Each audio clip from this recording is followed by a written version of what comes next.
وبعضهن بيرموا الأنابيب من فوق وبتنفجر تحت.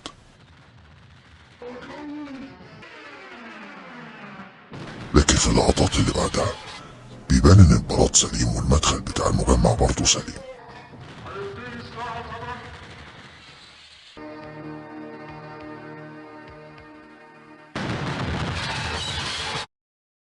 تايتانيك في اللقطة دي وليوناردو دي كابريو وهو بيجري بيبان وش الدوبير بتاعه.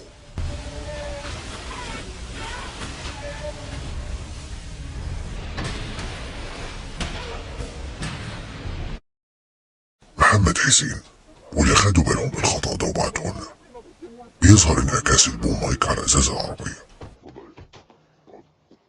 خلي الحاجة تسكت شوية في الليلة اللي احنا فيها.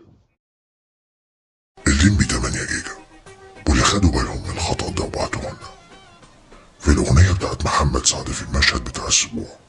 الولد اللي هما شايلينه باختلاف اللقطات الولد بيتغير.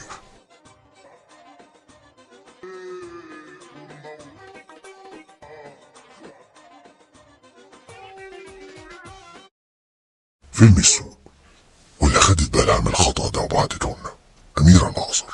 بصوا كده في اللقطة دي. حلو، بنطلع بقى قدام الثيرد اكت قريب من النهاية. بصوا اللقطة دي كده. هو نفس اللبس ونفس الوقفة ونفس الورد ونفس الإزازة ونفس مكانها ونفس الدباسة ونفس الورق.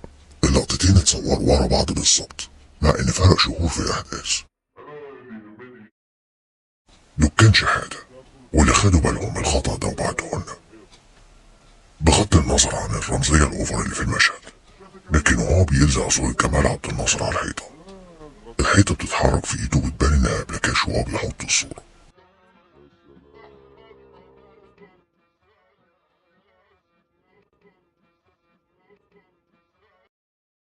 كوجع تقال واللي خدوا بالهم من الخطأ ده وبعتهولنا شوفوا اللقطة دي كده وحاولوا تعرفوا فين الخطأ.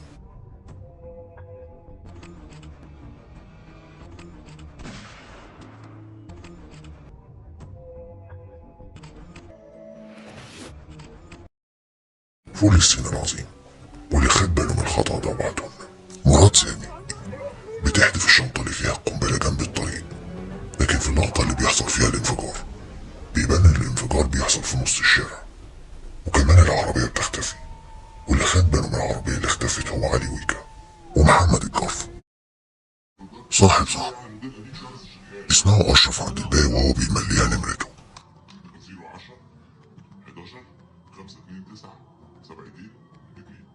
11 رقم.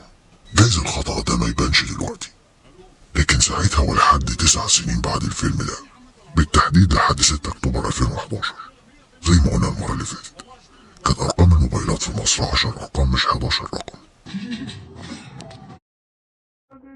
أسرار الناس واللي خد باله من الخطأ ده وبعتهولنا أبو جهاد المصري في اللقطة دي وفاتن حمامة بتغني بيبان وراها الأفيش بتاع فيلم ابن النيل. فين المشكلة؟ المشكلة إن أفيش الفيلم ده فيه شكري سرحان، وشكري سرحان له دور في فيلم أسرار الناس.